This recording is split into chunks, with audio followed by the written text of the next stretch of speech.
नमस्कार, स्वागत है आप सभी का ज्ञान गंगा चैनल पर। हिंदू पंचांग के अनुसार श्रावण माह के शुक्ल पक्ष की तृतीया तिथि को हरियाली तीज का पर्व मनाया जाता है। हरियाली तीज को श्रावणी तीज के नाम से भी जाना जाता है। इस दिन शिव गौरी की पूजा अर्चना करने का विधान है। मान्यता है कि हरियाली तीज का व्रत करने से महिलाओं को अखंड सौभाग्य की प्राप्ति होती है।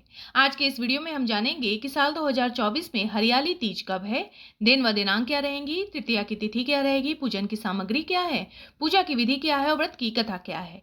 तो चलिए शुरू करते हैं आज की वीडियो को। लेकिन वीडियो शुरू करने से पहले अगर आप मेरे चैनल पर नए हैं और अभी तक आपने इसे सब्सक्राइब नहीं किया है तो आगामी व्रत एवं त्योहारों की तिथियों की जानकारी प्राप्त करने के लिए आज ही मेरे चैनल को सब्सक्राइब कर लीजिए, साथ में बेल आइकन को प्रेस कर दीजिए ताकि आपको मेरे वीडियोस की नोटिफिकेशन मिलती रहे। वीडियो अच्छा लगे तो उसे लाइक और शेयर करना बिल्कुल मत भूलिए। तो चलिए शुरू करते हैं आज का वीडियो। हरियाली तीज के दिन व्रती महिलाओं को ब्रह्म मुहूर्त में उठकर स्नान आदि से निवृत्त हो जाना चाहिए। उसके पश्चात स्वच्छ वस्त्र धारण करें, माता पार्वती और शिव जी का ध्यान करते हुए व्रत का संकल्प लें।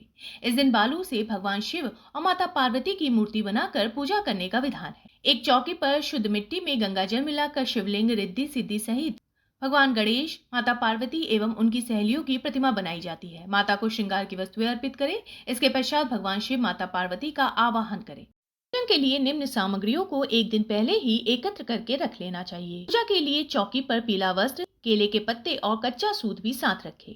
इसके पश्चात बेलपत्र, धतूरा, शमी के पत्ते, भांग, नारियल, धतूरा, एक कलश, 5 सुपारी, साफ चावल, दुर्बा घास, गाय का दूध, देसी घी, श्रीफल, चंदन, दही, मिश्री, शहद और पंचामृत आदि सामग्रियों को अवश्य एकत्र करके रख लेना चाहिए।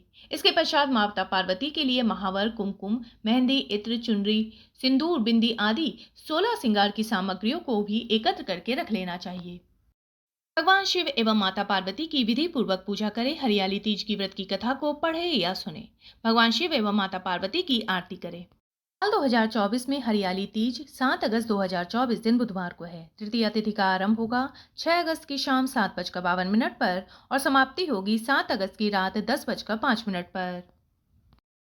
हरियाली तीज की व्रत कथा के अनुसार शिव जी माता पार्वती को पूर्व जन्म याद दिलाते हुए कहते हैं कि हे पार्वती, तुमने मुझे पति के रूप में पाने के लिए वर्षों तक कठोर तप किया, अन्न और जल का भी त्याग कर दिया, सर्दी, गर्मी, बरसात जैसे मौसम की भी कोई फिक्र नहीं की। इसके बाद तुम्हें वर के रूप में मैं प्राप्त हुआ।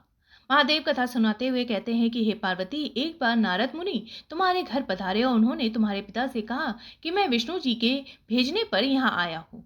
भगवान विष्णु स्वयं आपकी तेजस्वी कन्या पार्वती से विवाह करना चाहते हैं। नारद मुनि की बात सुनकर पर्वतराज बेहद प्रसन्न हुए और उन्होंने शादी के प्रस्ताव को तुरंत स्वीकार कर लिया। लेकिन जब तुम्हारे पिता पर्वतराज ने ये बात तुम्हें बताई तो तुम्हें बहुत दुख हुआ। भोलेनाथ कथा सुनाते हुए आगे कहते हैं कि जब तुमने अपनी सखी को ये बात बताई तो उसने घनघोर जंगल में तुम्हें तप करने की सलाह दी। सखी की बात मानकर तुम मुझे पति रूप में प्राप्त करने के लिए जंगल में एक गुफा के अंदर रेत की शिवलिंग बनाकर तप करने लगी। शिव जी माता पार्वती से आगे कहते हैं कि तुम्हारे पिता पर्वतराज ने तुम्हारी खोज में धरती और पाताल एक कर दिया, लेकिन तुम्हें ढूंढ नहीं पाए। तुम गुफा में सच्चे मन से तप करने में लगी रही। प्रसन्न होकर मैंने तुम्हें दर्शन दिए और तुम्हारी मनोकामना को पूरा करने का वचन देते हुए तुम्हें पत्नी के रूप में स्वीकार कर लिया। इसके बाद तुम्हारे पिता भी ढूंढते हुए गुफा तक पहुंच गए। तुमने अपने पिता से कहा कि मैं आपके साथ तभी चलूं जब आप मेरा विवाह शिव के साथ करवाएंगे। तुम्हारी हट के आगे पिता की एक ना चली और उन्होंने ये विवाह करवाने के लिए हामी भर दी। शिव जी आगे कहते हैं कि श्रावण तीज के दिन तुम्हारी इच्छा पूरी हुई और तुम्हारे कठोर तप की वजह से ही हमारा विवाह संभव हो सका। शिव जी ने कहा कि जो महिला श्रावणी तीज पर व्रत रखेगी, विधि विधान से पूजा करेगी, तुम्हारी इस कथा का पाठ सुनेगी या पढ़ेगी, उसके वैवाहिक जीवन के सारे संकट दूर होंगे और उसकी सभी मनोकामनाएं मैं अवश्य पूरी करूंगा। मेरे वीडियो में अंत तक बने रहने के लिए आपका बहुत बहुत धन्यवाद। फिर मिलेंगे किसी नए वीडियो के साथ।